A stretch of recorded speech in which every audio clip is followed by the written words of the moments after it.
Wala kabayan eh. Ay sayang kabayan, ka-hire lang. Kabayan, mag-email ka na lang sa HR. Ay ang daming beses ko naranasan yan.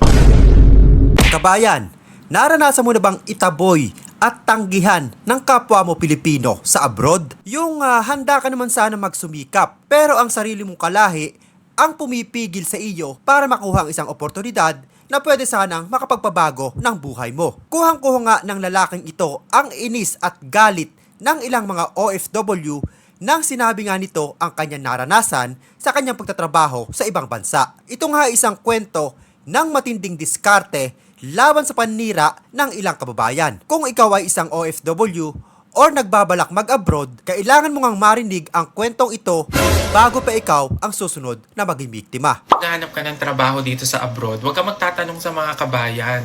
Nung bago pa lang ako abroad, pag nagtatanong ako sa mga kabayan kung may hiring or meron bang silang alam na trabaho, ang sinasagot lang nila sa akin wala kabayan eh. Ay sayang kabayan, ka-hire lang. Tapos pag iniwan mo naman yung curriculum vitae mo o yung CV mo o yung resume mo dun sa kanila, sasabihin, kabayan, mag-email ka na lang sa HR. Ay ang daming beses ko naranasan yan.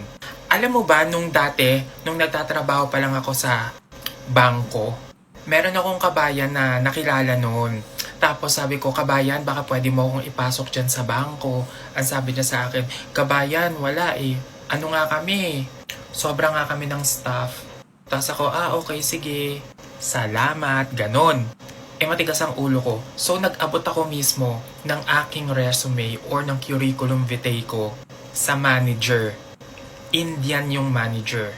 Kinuha niya. The next day sabi niya sa akin, balik ka, i-interviewin kita.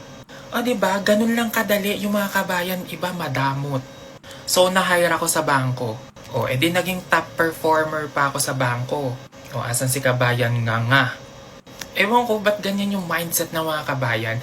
Ayaw nilang tulungan yung kapwa nila Pilipino. Ang nangyayari kasi, feeling nila pag may kabayan, mauungusan sila. Ibig sabihin malalamangan sila. Ganun kasi yung mindset ng ibang Pilipino dito talaga sa abroad.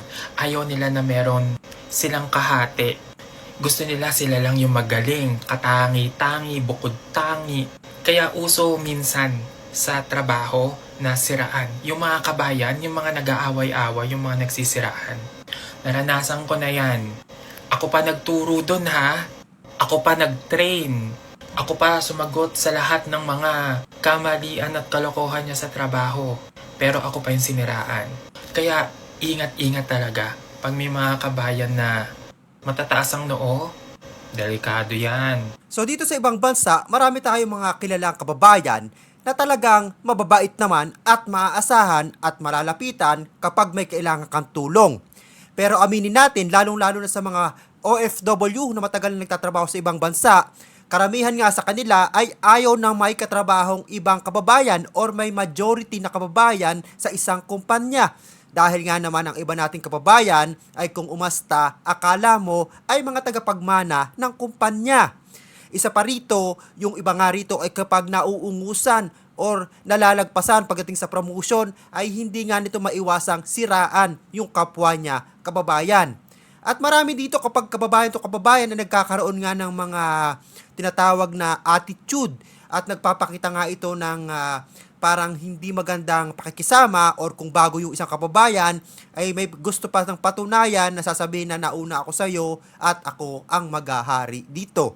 Na hindi nga ito magandang isang example. Kaya naman sa ating mga kababayan, sana ay magtulungan na lamang tayo kung tayo nasa ibang bansa at iwasan natin yung mga ganitong lumang-luma na nga at masyado ng palasak na kasabihang crab mentality. Dahil dito sa ibang bansa, kung wala ka namang maaasahan or kung hindi ka naman makikipagtulungan sa kapwa mo Pilipino or kahit sa sino sa katrabaho mo, ay siguradong liliit ang mundo mo at pahihirapan mo lamang ang sarili mo.